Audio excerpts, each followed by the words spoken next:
If a modern clothing brand wants to capture younger buyers, the absolute golden rule is to digitize the entire sales pipeline. Generation Z is highly active online, relying almost exclusively on platforms like Instagram and YouTube to discover new trends and figure out what to wear. This chart shows the Indian retail sector's stock trajectory over the last 4 years. The sluggish line represents standard market growth, while this sharply ascending line tracks Tata Trent, parent company of Zudio, which exploded by 1,200%.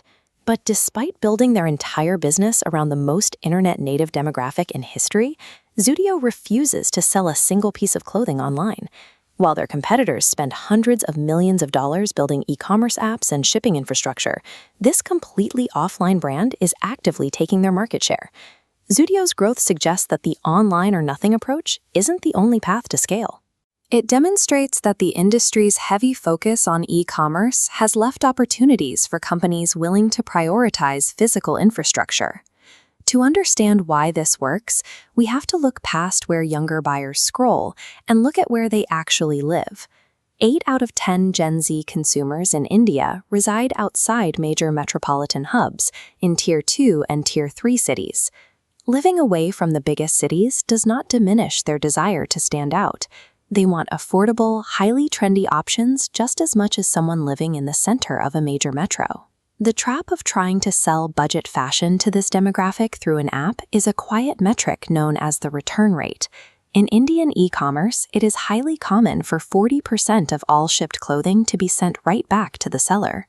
While luxury brands can absorb this overhead, the logistics cost of returning budget clothing entirely wipes out the profit margin.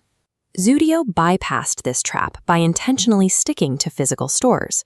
By forcing buyers to actually physically touch the fabric and try the garment on inside a fitting room, they drastically reduce the likelihood of a return.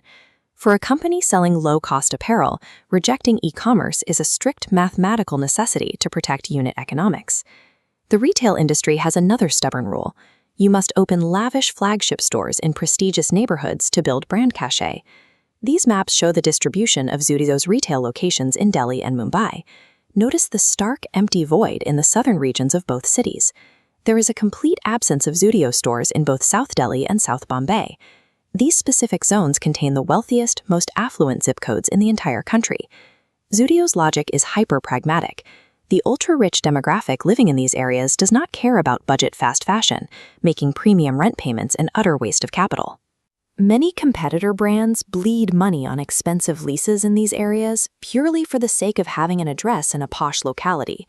Zudio protects its cash by letting proximity to its actual target audience dictate its real estate strategy, completely ignoring brand ego. That saved capital lets them push inventory at rock-bottom prices.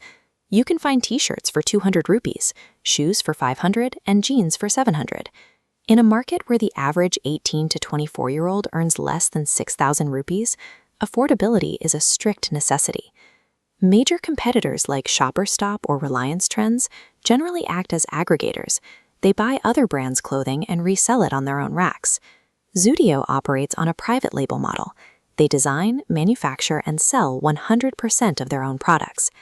This flow illustrates how owning the entire supply chain cuts out the middleman markups. That exact saving is what directly subsidizes the ultra-low prices on the rack.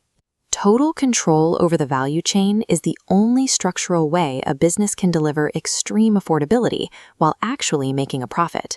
For decades, high-quality fashion in India was an exclusive luxury, reserved strictly for those with significant wealth.